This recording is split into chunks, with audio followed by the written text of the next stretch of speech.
नमस्कार दोस्तों, welcome to the फटाफट सीरीज। सिस्मिक वेव्स के बारे आप सभी के साथ डिस्कस करना चाहूँगा।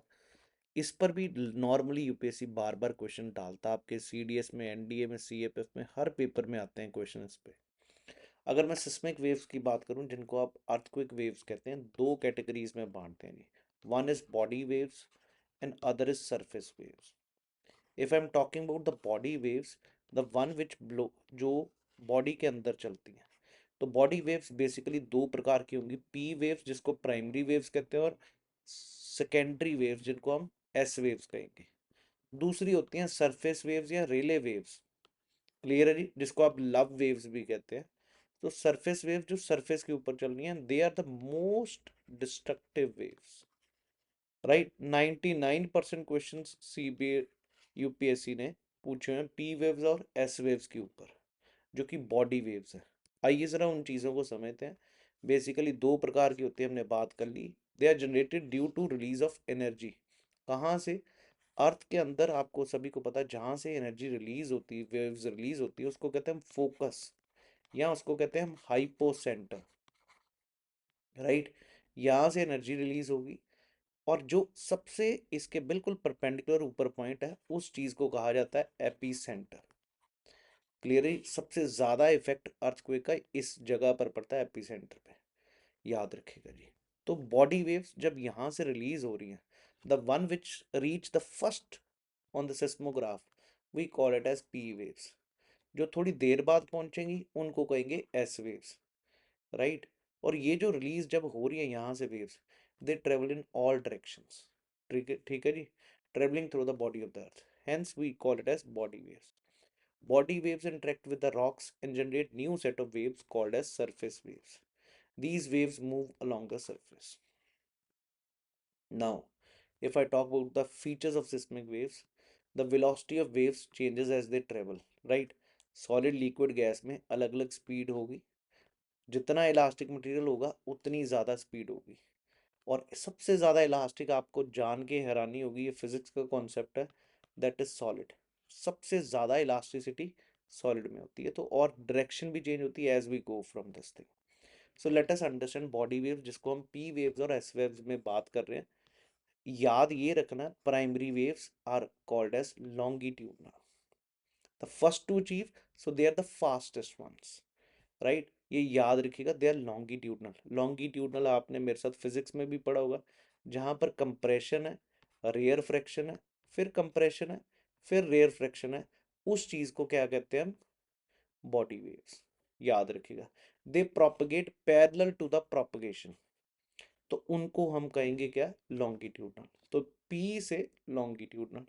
जबकि जो सेकेंडरी, जिसको एस वेव्स कहते हैं, they are transverse in nature, right? They are transverse in nature, means the oscillation is perpendicular to the propagation. They are least destructive. Everyone got it? Then we have the surface waves, which are also the transverse. They are the slowest but most destructive. ये मैंने आपको ना तीनों waves में comparison एक ही बार में properly आपको समझा दिया, और यही 3 पॉइंट्स हमें याद रखने हैं। Primary, the first to reach, they are longitudinal, got it. The secondary, second to reach, they are transverse, right. और जो सेकेंडरी है, अभी एक एस्पेक्ट बता दूं, जो सेकेंडरी है सॉलिड लिक्विड गैस, ऐसे नहीं, सेकेंडरी सिर्फ सॉलिड से ट्रेवल कर सकती है, ये एस एस याद रखना। जबकि जो प्राइमरी वेव्स हैं, वो सॉलिड से भी ट्रेवल करेगी, लिक्विड से भी, गैस से भी। ये ना लिक्विड ना गैस से ट्रेवल ही नहीं कर पाएंगी एस वेव्स। चलिए बात करते हैं primary waves, which are compressional, which are longitudinal. बार बार मैं बात करूंगा, इसी पे ही बंदा कंफ्यूज होता है। Longitudinal, analogous to sound waves, direction is vibrate along parallel. P waves move faster and are the first to arrive. They are of high frequency. They can travel in all medium, solid, liquid, gas में से। और velocity सबसे solid में होगी, फिर liquid में होगी, फिर गैस में होगी। और वो डिपेंड किस पे करती है? इलास्टिसिटी। ऑब्वियसली ये समझ आ गया जी, क्योंकि साउंड की तरह। दूसरी तरफ secondary waves can only travel through solids and they are transverse, right, analogous to water ripples. First उसके बाद S waves arrive at the surface with some time lag, थोड़ी देर तक, कैनॉट पास थ्रू लिक्विड्स और the gases, they are of high frequency waves. I hope everybody is clear about the secondary waves. Surface wave सबसे ज़्यादा destructive, इनको long period, low frequency, long wavelength and transverse, बस इतना याद रखें। कोई ज़्यादा सरफेस वेव, बस इतना याद रखिएगा, मोस्ट डिस्ट्रक्टिव वेव्स इनको कहा जाता है। बार बार यूपीएससी इन पे भी क्वेश्चन डालता, तो मेरे को था कि ये समझा दूं। है सिंपल है, आशा की सभी के दिमाग में। अब जरा शेडो जोन, एनसीईआरटी में बहुत अच्छा डायग्राम, बट मेरे को था कि थोड़ा चेंज दिखाऊं। पी वेव्स आपको पता है वो सॉलिड लिक्विड गैस तीनों से, ये ब्लैक वाली जो है ये पी वेव्स है। अगर आप देखो ब्लैक वाली जा रही हैं, जब ये इधर आपको पता outer core is in liquid state, inner core is in solid state, right. तो जब जा रही हैं, तो जब एक स्टेट चेंज हुआ तो डेविएशन आया। तो इसका जो शेडो जोन है बहुत छोटा है, 105 से लेके 140 के बीच में है पी वेव्स का शेडो जोन। Got it. और दूसरी तरफ अगर मैं एस वेव्स का शेडो जोन की बात करूं, it is a bigger one because it can travel through only solids। तो 105 to 105 होगा शेडो जोन। आपको दिख रहा है इसका कहीं भी लाल रंग वाली वो शेडो एस वेव्स का, जो ब्लैक रंग है वो पी वेव्स का, तो कहीं भी आपको रेड कलर दिख नहीं रहा। Shadow zone of S waves is much more bigger than the P waves. और पी वेव्स का शेडो जोन कितना, 105 से 140।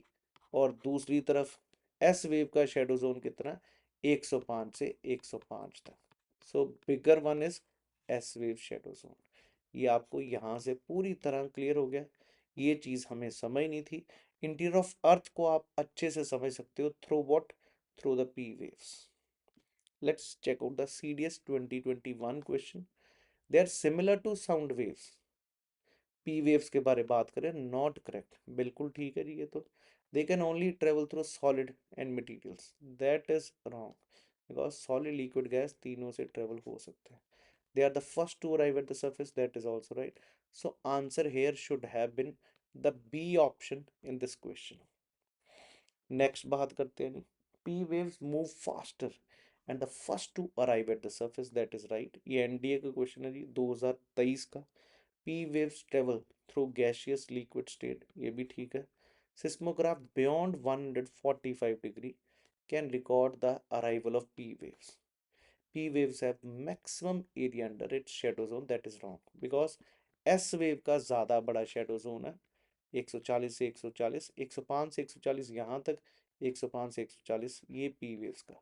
तो S waves has the maximum shadow zone। Answer should have been D option. अगर ये सेशन अच्छा लगे तो दोस्त दबा के शेयर ज़रूर करिएगा, ताकि ज़्यादा से ज़्यादा लोगों तक हम पहुंच पाएँ, इन सेशंस के ज़रिए आपका रिवीजन हो पाए। Thank you. जय हिंद जी।